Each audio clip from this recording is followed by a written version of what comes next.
So this is what we're starting with. So right now Nona's getting the ground ready.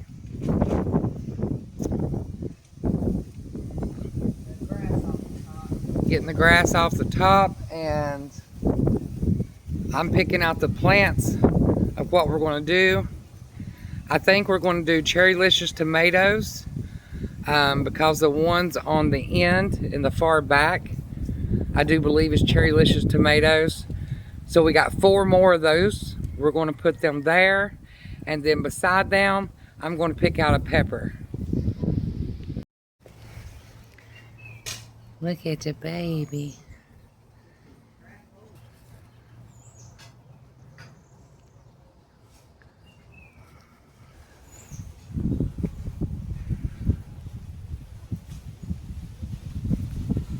Pots down in it. And getting out any crazy Roots or anything like that. Yeah. So in case you missed it, guys, she's loosening up the dirt For the pots. for the pots that we're going to be sticking in the ground here. Again, here's the pots. The bottoms of them has been cut out. Big root down in there. And what we're going to do is we're going to stick the bottom of the pot in the ground like this, partial way, with the loose dirt around it. And then we're going to fill it up with some soil, and we're going to plant in it. This is going to act as a barrier to protect it, okay, and make it look nice. We'll see how it turns out.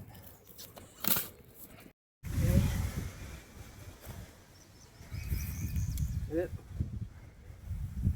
Dropped your glasses, Nona. Yeah, I did.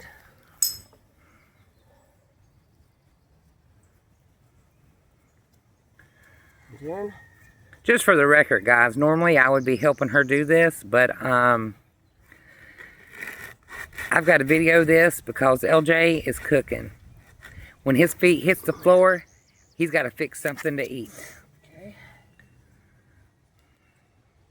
All the dirt in the underneath is loose.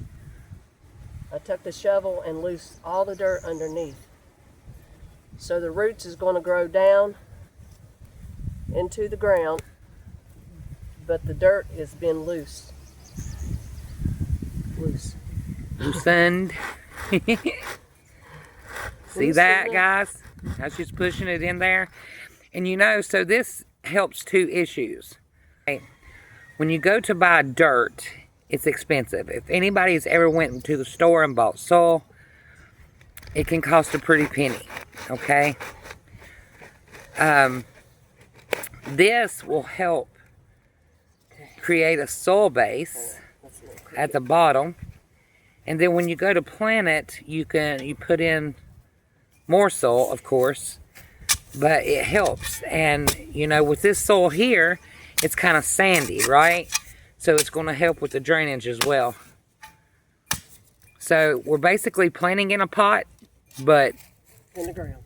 in the ground without the bottom of it.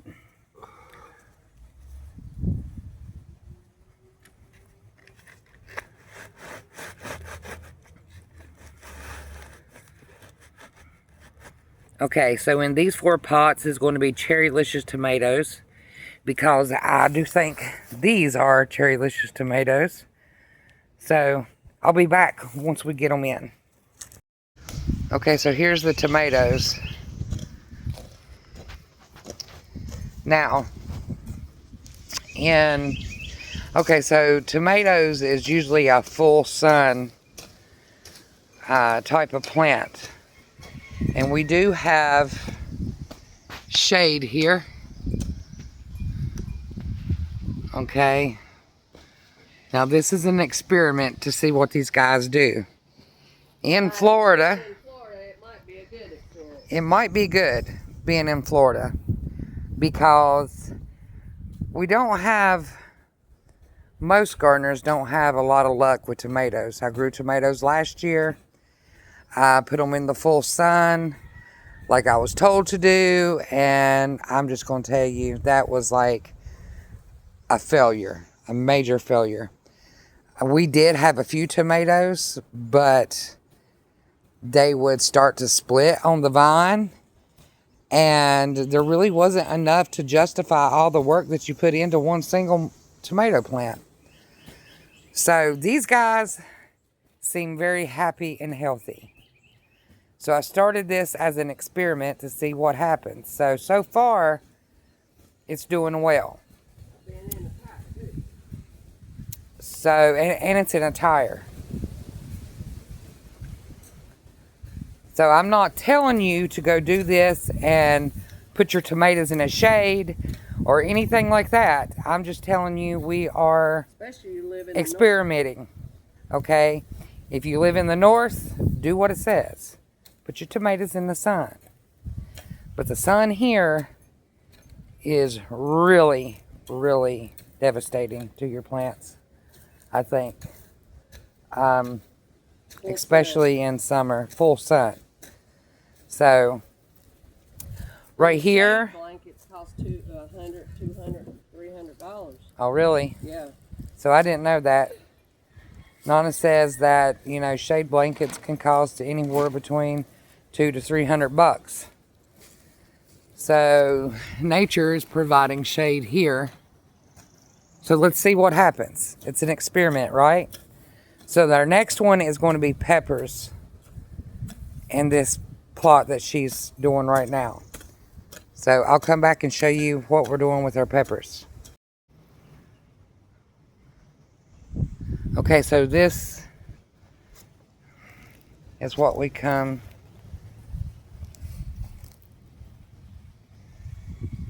For the peppers. Yeah, I was thinking. Okay, so it'll kind of look like this on the peppers. So she's going to flip these upside down. And this is the bottom end. So that's the one that's going to go into the soil. So these are yellow mini bell peppers that's going to be on this side. Then again, I don't know. Should we? Well, yeah. Okay. What you thinking, Nona? Nothing.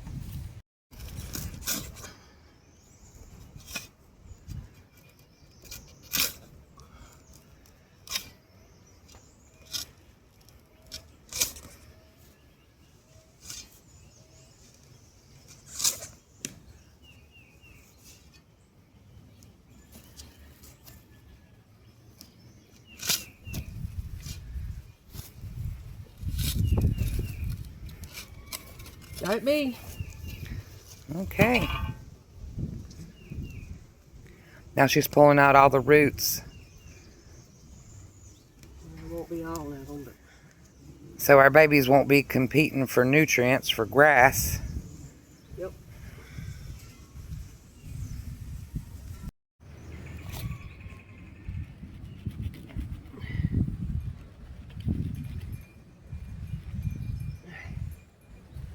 So what she'll do now is put some soil in and then mix the ground dirt with the soil.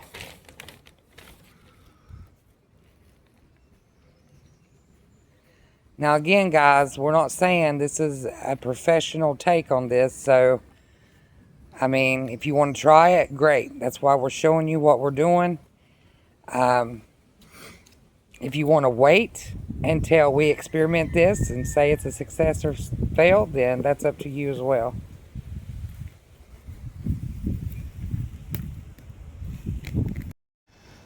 Okay, so we're ready to plant now.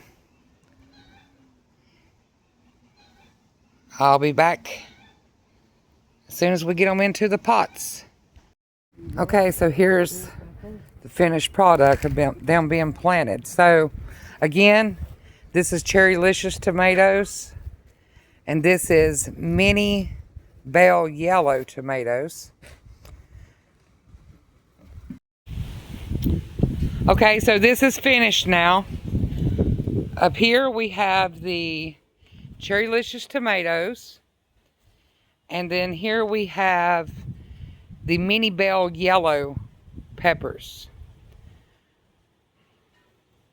If you wonder about the spacing, and they're probably about 6 to 8 inches apart, the pots are. That's stuck down in the ground, but you know, that leaves quite a bit of spacing in between the plant itself. So the concept of this is burying the pots without a bottom is one, it serves as a barrier and it looks nice, okay? And two, when you got a small space, the roots need to go somewhere. You don't want them to end up root bound. So they can go down to the bottom, the soil has been loosened, and if they need to, they can sprout out and go as far as they need to go to hold the plants. So this is the concept. Again, with the canopy on top, here in Florida, we don't know how well this is going to do since these are supposed to be sun-loving plants. But we have a lot of problems, especially with the tomatoes in Florida. This is an experiment, and we'll see what happens.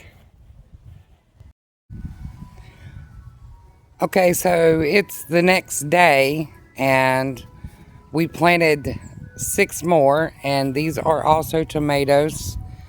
They are Roma tomatoes, I do believe. The cups here is like a greenhouse effect that we placed over top of them last night because it was raining, the wind was blowing, and I didn't want nothing bad to happen to the babies. So, but I thought I'd let you guys look at them, see how they're doing, and kind of what the setup looks like. If you're wondering what this music is behind me, that is definitely the ice cream truck. If nobody's ever heard the ice cream truck before, they drive me crazy, and the kids are out the door as soon as they hear that tone. I particularly am not a fan of the ice cream truck, but anyways, that's just my opinion. So here you have it, guys. We did a hybrid method, and we took the bottoms out of the pots that we had gotten so that the roots could go in the ground farther. They are planted in a shade, so that's another thing. We don't know how they're going to do, but we will definitely find out. So it's kind of like a trial and error type of thing. Some things work, some things don't work. We wasn't completely sure about this setup either, but everything seems to be going very well. We was particularly worried about the potato plants.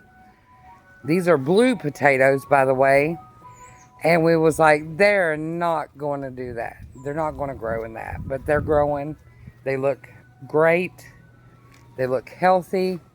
I don't know how many potatoes we're going to have in these baskets, but I guess we'll find out when the time comes. The spaghetti squash in the back, we did have to tie up so they can start going up the trellis that Nona created. So we will see what happens with our little setup. But if you guys like this type of content, don't forget to like and subscribe. Like it to let YouTube know that you do enjoy our content so we can stay around a little bit longer. Everything that we do here is to learn and also to share our knowledge with other people as well to a more self-sustainable life. So until next time, guys, I'll see you later.